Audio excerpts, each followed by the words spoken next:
సంతానలేమితో బాధపడుతున్నారా? 899 రూపాయలకే fertility assessment package. వివరాలకి సంప్రదించండి.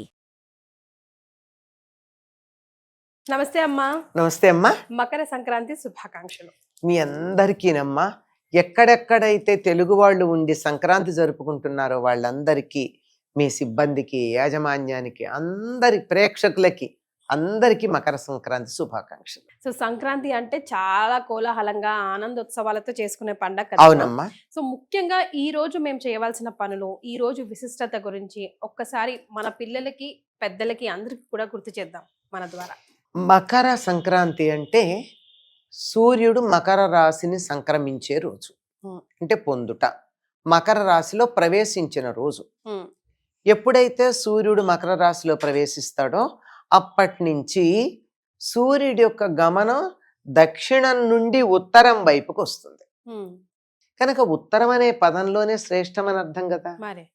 పైగా దిక్కు కూడా ఉత్తరం అంటే పైన ఉంటుంది కదా. పైన ఉండేది శ్రేష్టంగా ఉండేది, చక్కగా ఉత్తరం అనే దానికి సమాధానం అని కూడా అర్థం ఉంది. మనకి ఎన్నో ప్రశ్నలు ఉంటే వాటన్నిటికీ సమాధానాలు దొరికేటటువంటి సమయమని. కనుక ఉత్తర అయనము, ఉత్తర దిక్కుగా సూర్యుడు తన నడకను, తన గమనాన్ని మార్చుకునేటటువంటి రోజు గనక ఇది ఉత్తరాయణం అని శ్రేష్టమైనదిగా చెప్తూ ఉంటారు. ఇది తెలుగు వాళ్ళు చేసుకునే పండగల్లో చాలా ప్రధానమైంది. దీనికి అనేకమైన కారణాలు ఉన్నాయి. ఒకటేమిటంటే భారతదేశం మౌలికంగా వ్యావసాయిక దేశం, అంటే వ్యవసాయం ప్రధానంగా మనం ఉంటాయి. మీరు ఏ పండగ చూడండి తప్పనిసరిగా అది వ్యవసాయంతో ఎక్కడో అక్కడ దానికి సంబంధం ఉంటుంది. మొక్కలు, చెట్లు నాటడాలు అవి.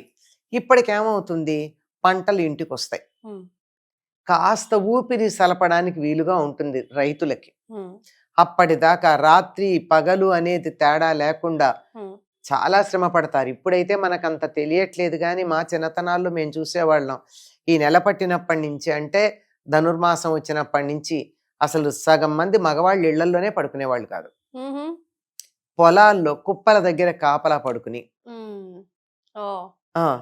అక్కడే పొద్దున్నే ఇంటికి వచ్చి మళ్ళీ ఎలుకలు రాకుండా, అవి దొంగలు ఎలుకలు కాదు, అగ్ని ప్రమాదాలు ఎన్ని రకాలు ఉంటాయి. ఏదో ఒకటి ఇబ్బందులు జరగకుండా. అసలు ఇంకా గమ్మత్తు ఏంటంటే, ఈ కుప్పలోంచి 4 పనులు, ఆ కుప్పలోంచి 4 పనులు వాళ్ళ వాటిల్లో వేసుకునే దొంగలు ఉంటారు. మొత్తం కాకుండా అంటే చిల్లర దొంగలు, అక్కడ కోట్లు వదిలేసి రూపాయల కోసం కక్కుర్తి పడే జాతి. సరే, ఏదేమన్నా పంటలు ఇంటికి వస్తూ ఉంటాయి. పగటిపూట కూడా ఎంతోసేపు పొలాల్లో పని చేయాల్సి ఉంటుంది. ధాన్యం ఇంటికి తీసుకురావడం, బస్తాలకు ఎత్తించటం, ఆరబెట్టడం, తడి ధాన్యం పాడవుతుంది, ఆరాలి, ఇవన్నీ చాలా హడావిడి. రెండో పంట అప్పటికే ముందరే నాటి ఉంచుతారు గనక అప్పుడే పంటకు వస్తూ ఉంటుంది. ఈ హడావిడిలో సంక్రాంతి నాటితో ఇవన్నీ ఆల్మోస్ట్ పూర్తయిపోతాయి.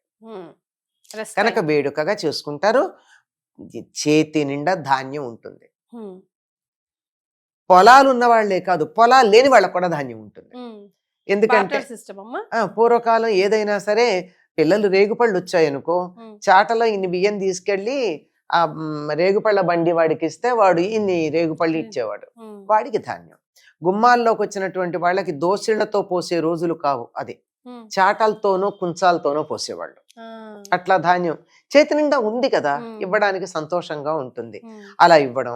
తర్వాత పొలాల్లో పనలులో పడిపోయినవి గాని, కంకులు ఏరుకుని గాని, అలా వాటన్నింటితోనూ బాగా అది కూడా సేకరించి చాలా ధనం సంపాదిస్తారు.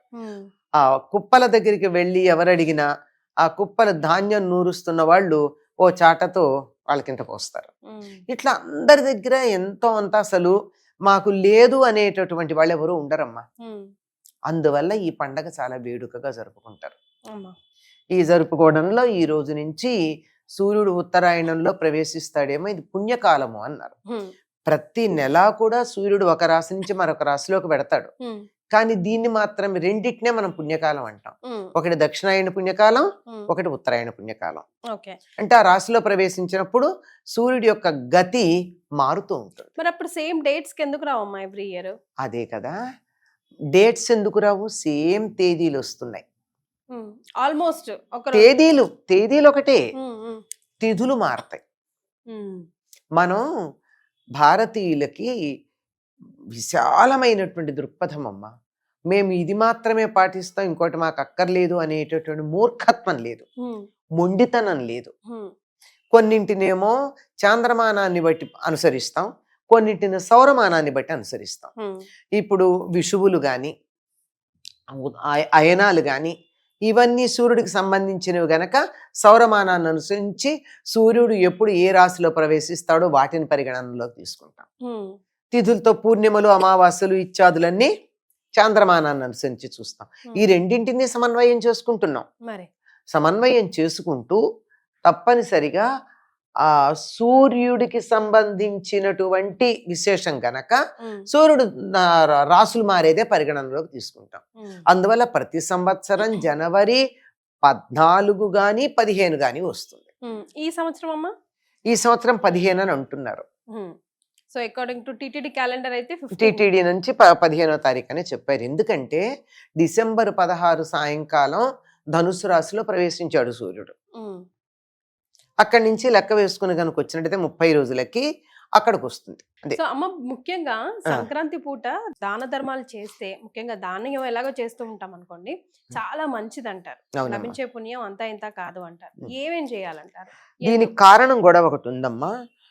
బలి చక్రవర్తి 3 అడుగులు తాను నాశనం అవుతానని తెలిసి కూడా ఇచ్చాడు కదా, గురువు గారు వద్దంటుంటే కూడా ఇచ్చాడు కదా.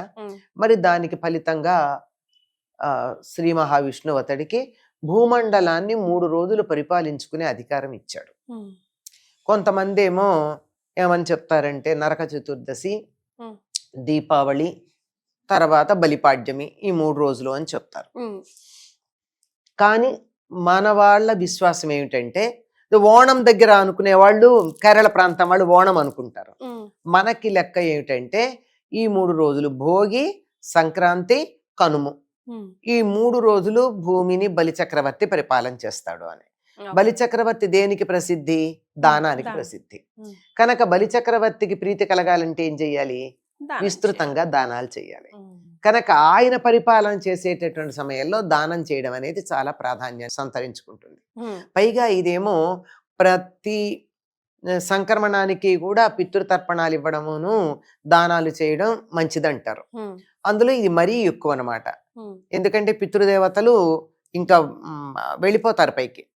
ఎందుకంటే ముందు రోజే ఉత్తరాయణ పుణ్యకాలం రావడానికి ముందు రోజే దక్షిణాయనం అయిపోయి పితృదేవతలు పై లోకాలకి, తమ లోకాలకి తాము వెళ్ళిపోతారు. ఇక నుంచి దేవతల రాజ్యంగా, అంటే దేవతలు ఎక్కువగా ప్రభావం చూపించే కాలంగా పరిగణించబడుతుంది. కనుక వాళ్ళకి సంతృప్తి కలగడానికి పితృదేవతలకి ప్రీతికరమైనటువంటి దానాలు కొన్నున్నాయి, ఇంకా అందరి దేవతలకి ప్రీతికరమైన దానాలు కొన్నున్నాయి. ఇవన్నీ ఇస్తారు. అన్నిట్లో ప్రధానంగా నువ్వులు దానం చేయడం అంటారు. అసలు మహారాష్ట్రలో అయితే దీన్ని తిల్ సంక్రాంతి అని అంటారు. నువ్వులు పంచుకుంటారు. కూడా నువ్వులుండలు కంపల్సరీ పెడతారు కదా. అవునమ్మా. మనం ఇప్పుడు శ్రావణ మాసంలో గనక గుగ్గిళ్ళు పెట్టినట్టుగా ఖచ్చితంగా నువ్వులు దానం చేస్తూ ఉంటారు. అంతేకాదు, వాళ్ళు ఇంకా మనం నువ్వులు ఉండలాగా ఇస్తే తీసుకోక కొంతమంది అభ్యంతరం ఉంటుంది. ఆ తెల్లగా ఉండేవి కూడా లోపల నువ్వుతో చేసింది, అది కూడా వాటిని తిల్ అనే పేరుతోనే ఉంటాయి, తెల్లగా ఉంటాయి. కానీ మొత్తం పౌడర్ మంచి పంచదార లాగా, పంచదార పొడి లాగా ఇవన్నీ కూడా ఇవ్వడం అన్నది చాలా ప్రధానమైనటువంటిది.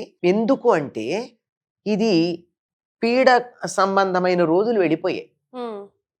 అదొక్క కొన్ని ప్రాంతాల్లో సంక్రాంతి అంటేనే పీడ రోజులు, పీడ పోయిన రోజు, పీడ పోతుంది అక్కడికి. తర్వాత మకర రాశికి అధిపతి శని. శనికి సంబంధించినటువంటి ధాన్యం నువ్వులు. కనుక ఈనాడు నువ్వులు దానం చేయడం చాలా ప్రధానం. పితృదేవతలకి నువ్వులు ప్రధానం. శని అక్కడ ఉన్నాడు కనుక దానికి శని నువ్వులు ప్రధానం. అందుకని ఏం చేస్తారు, నువ్వులు ఇస్తే ఎవరు తీసుకోరని చెప్పి నువ్వులు అద్దె అరిసెలు తయారు చేస్తారు. అలాగే ఈ సకినాలు చేసేవాళ్ళు కూడానమ్మా నువ్వులేసి చేస్తారు. కొంతమంది వాము జీలకర్రే కాకుండా నువ్వులు కూడా వేస్తారు. అంటే నువ్వుల వాడకం చాలా ప్రధానం. ఎందుకు అంటే ఇప్పటిదాకా చలికాలం కదా, బాగా కాల్షియం కూడా చలి కూడా, వేడి కూడా. వేడి ఉంటుంది. బాగా వాడుతూ నెమ్మదిగా దాన్ని క్రమంగా తగ్గించుకుంటూ వచ్చేటటువంటిది కాలం. అందుకని నువ్వులు తప్పనిసరిగా వాడకం అనేది మనకి కనపడుతూ ఉంటుంది. ఈ రోజున మీరన్న దానాల్లో ప్రధానంగా చేసేది గుమ్మడికాయ దానం చేస్తారు. కూష్మాండ దానం అంటారు. అవునమ్మా, పెద్ద గుమ్మడి ఎవరికైనా అలా దానం చేసినంత భూమండలం అంతా దానం చేసినంత ఫలితం అంట. గుమ్మడికాయ ఆకారంలోనే ఉంటుంది భూమి. భూమికి కూడానమ్మ కనపడవు కానీ మన కంటికి ఇలాగే గుమ్మడికి ఎలా అయితే ఇలా తొనలుగా ఉంటుందో అట్లాగే ఉంటుంది. దాని పర్వములు అంటారు. అలా ఉంటుంది. అందుకని భూమి గుమ్మడి పండు దానం ఇచ్చినట్టయితే భూమండలాన్ని దానం ఇచ్చినంత ఫలితం ఉంటుందని చెప్పి గుమ్మడిని దానం ఇస్తూ ఉంటారు. వస్త్రదానం చాలా ప్రధానం. వస్త్రాలు ఎప్పుడు కూడా శరీరానికి సంకేతం. వస్త్రం ఇచ్చారు అంటే ఎప్పుడు కాదనకూడదట. ఎందుకంటే మరొక జన్మ, ఈ శరీరం వదిలేస్తే శరీరాన్ని వస్త్రంతో పోలుస్తాం కదా, ఈ శరీరం వదిలేస్తే మరో శరీరం ధరించినట్టు ఆ వస్త్రం తీసుకున్నామంటే మరొక దాటికి మనకి సిద్ధంగా ఉంది అని ఇలా సంకేతంగా చెప్తూ ఉంటారు. వస్త్రాలు చాలా ప్రధానం. వస్త్రదానం చేయడం, నువ్వులు దానం చేయడం, ఏది దానం చేసినా మంచిదే. ప్రధానంగా గుమ్మడి పండు దానం చేయడం ఎక్కువగా చేస్తూ ఉంటారు. మాసం అంతా ముగ్గులు పెడుతూ ఉంటాం కదమ్మా. భోగి రోజు ప్రత్యేకంగా ఒకటి, మళ్ళీ సంక్రాంతి రోజు చుక్కల ముగ్గులు అలా పెడుతూ ఉంటాం కదా.